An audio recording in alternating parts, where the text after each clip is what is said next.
Bem, nós já estudámos aqui dois conceitos, que foram os conceitos de estrutura de dados, onde nós vimos o que são vetores, e o conceito do loops, onde nós vimos o loop while, o loop do while e o loop for. E esses conceitos são extremamente importantes para a compreensão deste vídeo, porque nós vamos ver aqui o loop for each. Se você não conhece, o loop for each é um loop dedicado para trabalhar com estruturas de dados, pois ele facilita muito quando você quer manipular uma estrutura de dados e trabalhar com os elementos que ela possui. Ou seja, se você não se conhece nem sabe trabalhar com o loop for each, fica aqui neste vídeo porque aqui você vai aprender tudo sobre ele.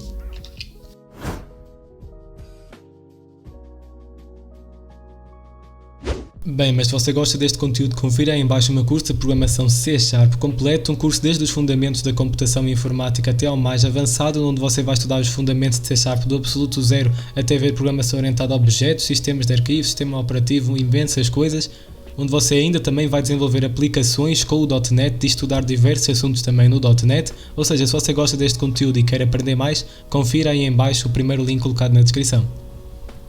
Bem, basicamente o que é o loop for each? O loop for each, a tradução daqui de for each seria para cada, porque é literalmente o que ele vai fazer. Logo, ele é um loop que ele vai percorrer uma estrutura de dados, que podem ser vetores, matrizes, listas, dicionários, etc. E isto aqui é uma analogia do que o loop for faz, neste caso o loop for each faz muito bem, que é basicamente para cada elemento presente na estrutura de dados executa uma vez. É literalmente isto aqui que o loop for each ele vai fazer. Isto aqui foi o que nós fizemos no último vídeo. No último vídeo nós fizemos a ver vetores e nós juntámos com o loop for. E nós fizemos aqui este código que ele representa bem como funciona o loop for each.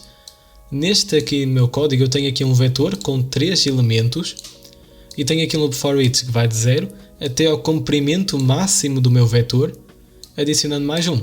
Ou seja, eu sei que este código aqui ele vai sempre rodar 3 vezes porque é o número de elementos que o meu vetor tem. Ou seja, eu vou tirar este conteúdo aqui e vou apenas printar i. Quando eu rodo aqui o meu loop eu posso ver que ele executa 3 vezes, ou seja, o número 0, o número 1 e o número 2, que é o número de elementos que eu tenho aqui no meu vetor. Logo eu tenho aqui 3 elementos, ele começa no 0, ou seja, executa 3 vezes.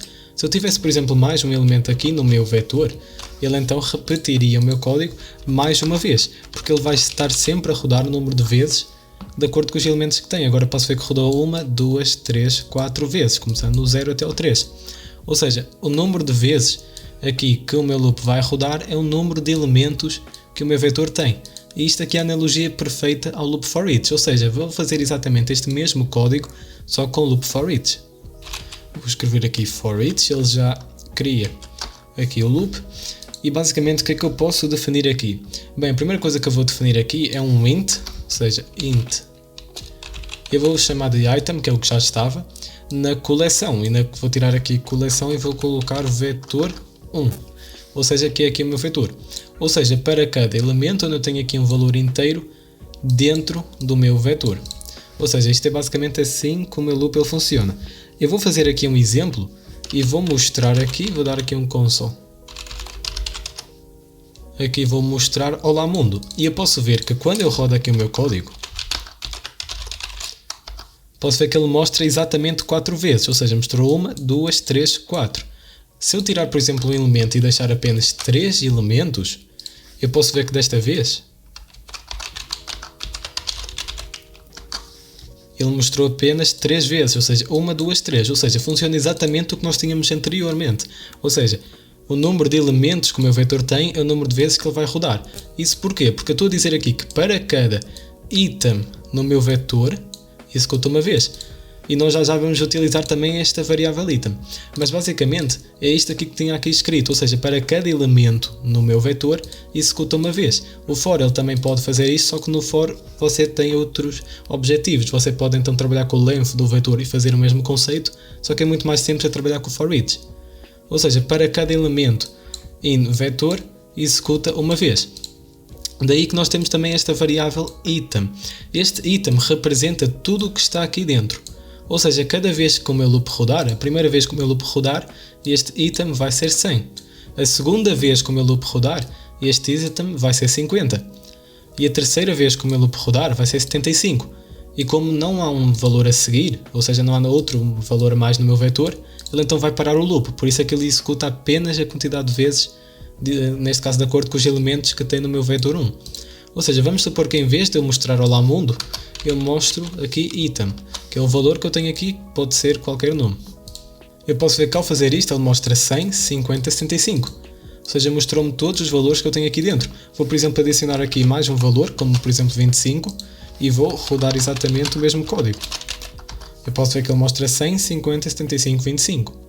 Ou seja, o que o loop for each faz ao certo é passar um valor que representa cada elemento do meu vetor. Ou seja, neste caso aqui o meu item, que representa então cada elemento que tem. Da primeira vez que o loop executa representa 100, da segunda vez item é 50, da terceira vez é 75 e da quarta é 25. Dessa maneira, quando não existir mais valores, item não vai ter um valor possível e então o loop para. Ou seja, é basicamente assim que funciona o loop for each. Ele para cada elemento executa uma vez, ou seja, ele vai sempre executar o número de vezes de acordo com os elementos que tem. Neste caso eu tenho 4 elementos aqui, ou seja, ele vai rodar o meu loop 4 vezes, que é a mesma coisa que o length, né? Que é o vetor 1.length.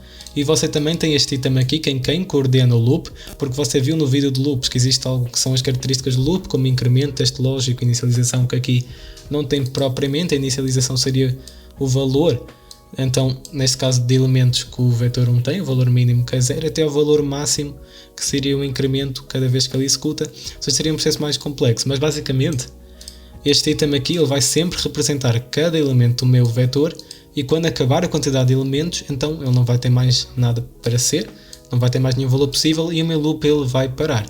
Ou seja, basicamente assim que funciona o meu loop for each. Claro que eu posso fazer o que eu quiser aqui dentro e dessa maneira trabalhar com ele como se fosse um loop normal, mas no loop for each a quantidade de vezes que vai ser repetido o código é sempre a quantidade de elementos que está aqui dentro, ou seja, o comprimento do meu vetor. Ou seja, é um conceito bem importante que pode parecer meio complicado, mas é basicamente isto. Ou seja, se você tem alguma dúvida acerca do loop for each, deixe aí em baixo e eu vejo você no próximo vídeo.